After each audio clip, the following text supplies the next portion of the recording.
Today I am going to make some elderberry syrup.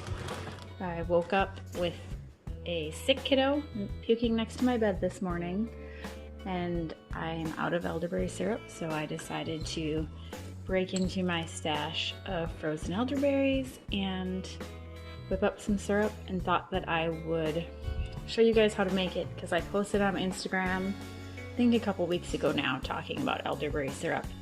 You got a lot of people asking about how to make it. It's super easy, you guys. If you have fresh berries, great. If you have frozen berries, they work. You can buy dried ones online. All these ingredients you can buy. If you have them fresh, always ideal. But I'll just run through this really quick, and then you guys will be prepared how to make elderberry syrup. This recipe is pretty much combination of a few I found online, so I'll link a few of my favorite ones in the comments or in the post if I can figure out how to do it, so that you guys can pick and choose whatever works best for you. You might hear kiddos talking in the background. As I said, woke up with one not feeling well, so they're having a snuggle session on the couch and watching TV. But to start this, I always do about 1 cup of frozen elderberries. This is a 1/3 cup scoop, so do 3. I'm not super picky. See, it overflowed a little bit. And then I've got, here, just water. This is 3.5 cups of water. Let's see how much of a mess I can make pouring everything with my left hand. And then in this one, I have 2 tablespoons of ginger, 1 tablespoon of cinnamon, and 1/2 tablespoon of cloves. Again, if you have any of that stuff fresh, especially like the ginger, that would be great. I'm also going to add in 1/2 tablespoon of lemon juice into this one. I did not add lemon juice in my earlier batch. I'm doing a few batches today, but decided to mix it up a little bit.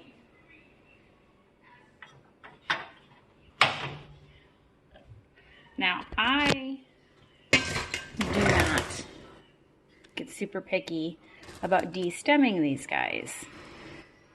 Anybody that has picked fresh elderberries knows they have a million teeny tiny stems, and they're a pain in the butt to pick off. If you want to pick them off, I do suggest freezing them first. It's easier because then you're not squishing berries. But for this is all going to get strained at the end, so you're not going to be eating the stems. Any like giant leaves or big stems, I'll try and pick out, but otherwise, put it in the bowl. It's going to get strained out later anyways, so it doesn't really matter. I'm going to mix this well, and then kind of let it do a gentle boil or simmer for, I do anywhere from 30 minutes to an hour. The longer you do it, obviously the more potent and syrup-like consistency it's going to get. But a good general rule of thumb is that you want it to have about half the liquid that you started with by the end.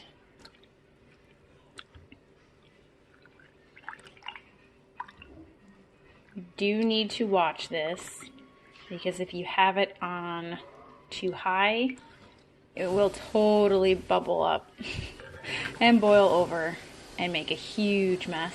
I actually almost did that with my earlier batch. I was like, no! It's not fun cleaning things off the stove that have been burned on. But, so, just let that go. Half hour, hour, a little longer if you need to. Not a big deal. Over here is my earlier batch that I made. See, it turns this lovely purple color. It's so pretty. Now I have, this is about 1 cup of honey.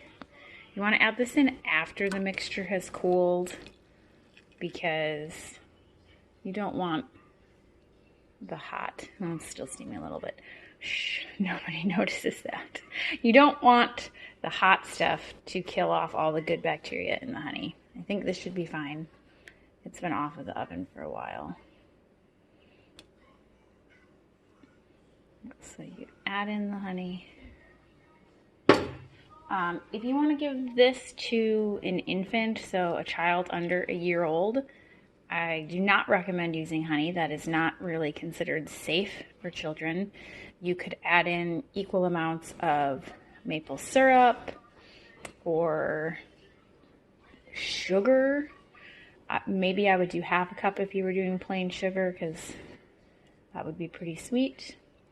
But that is a good alternative to honey for younger children, or just if you don't have honey or don't like it. After the honey is nice and mixed in, you get your handy dandy jar. See, I'm not left-handed. And then here's the strainer we talked about. We'll see. It might not be the smartest way to do this. Hang on, let me think about this for a second.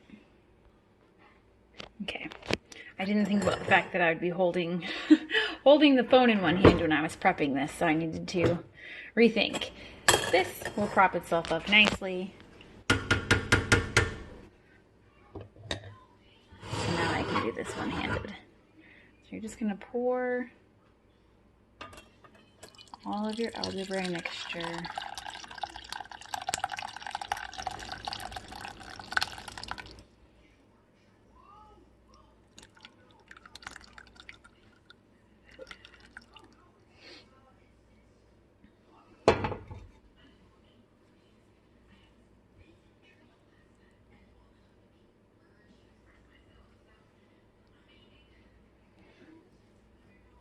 Of course, it's going to take forever to strain because there's berries in there. So I'll start this and explain what I'm doing, and then I'll cut to the next part. But so you want to pour all of the syrup in. You might have to do it in a few sections. Get all the juice out, and then you want to smush the berries as much as you can, because they still have a lot of good stuff in there. You want to squeeze all of that juice out and get as much of it as you possibly can into the liquid.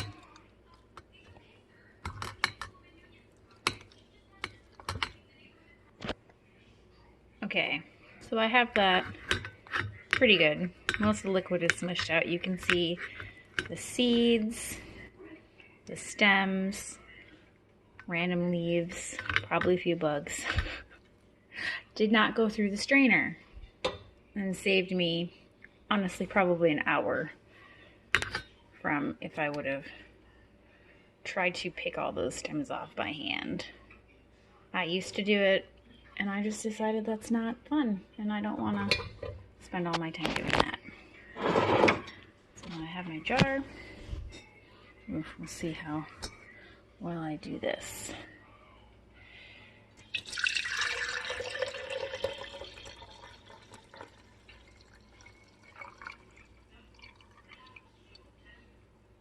So that stuff was a little warmer than it should have been, but it'll still be okay. So but this would just get closed and go into the fridge, and I've never had any go bad on me. Maybe I just use it fast enough, but I'm pretty sure the recipes that I'll post the websites to talk about how long it should last in the fridge or freezer or room temperature. You can do about a tablespoon a day. For my kids, I always just pour some in a bottle and mixed with water, like a tablespoon or less, depending on the size of the kid, and let them drink that. It's great for colds, flus, immune boost. The second batch that I make today, I'm actually going to freeze in these ice cube trays, and then once they're frozen, I'm going to pop them out of here. They don't really freeze solid like an ice cube. At least in my experience, they stay kind of sticky and weird. But after they're frozen, I'm going to transfer them into this. And then I'll just use, whenever I need it, I'll use an ice cube and mix in their drink. And it works perfectly. This, I could have boiled it and made it thicker, and you could use it like an actual syrup. You could use it like a syrup on pancakes now. I just prefer to mix it in teas or water, just for the immune boost for the kiddos and myself. Sometimes I put it in smoothies for my husband, who doesn't like medicine, but I can get him to drink this in a smoothie because it tastes good, and he doesn't really even notice it's in there. I'll go show you my elderberry stash. We'll look at this quick. So here's the one that we mixed up together. It's coming along. See, it's already starting to change colors. It's not quite so brown anymore. And I'll let this one cool a little better before I add my honey in the end, but for sake of videoing, the other one got put in a little early. So here's my kiddo's water bottle. I'm just gonna do it's a little shy of a tablespoon, but that works great. And like I said, when I have ice cubes, I'll just put an ice cube of it in there. That's probably a little more than a tablespoon when it's in the ice cube form, but that works fine. I can give this to the kids, and they drink it perfectly. My daughter actually just showed up with her water bottle. Even though she's not sick, she would like some too. So here is my giant stash of elderberries. So you can see I didn't pick any of the stems off. We just threw them into these bags when we were harvesting them. And see how nicely they just fell off. I mean, this is amazing, you guys. I probably have at least 5 pounds of elderberries in here, and that's not including the weight of all the stems and stuff. This was a 13-pound bag harvest of elderberries that we harvested from our old property in Washington State in about 30 minutes. That property had so many elderberries. So I have hoarded this, brought our chest freezer on a cross-country move because I was not getting rid of that elderberry harvest, and we're still using it almost 2 years later. So it's awesome.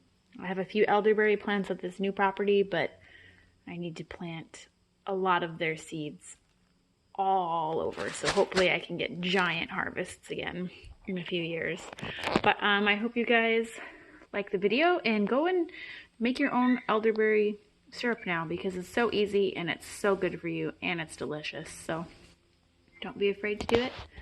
And I don't know, that's it. Go make some elderberry syrup, guys. Bye.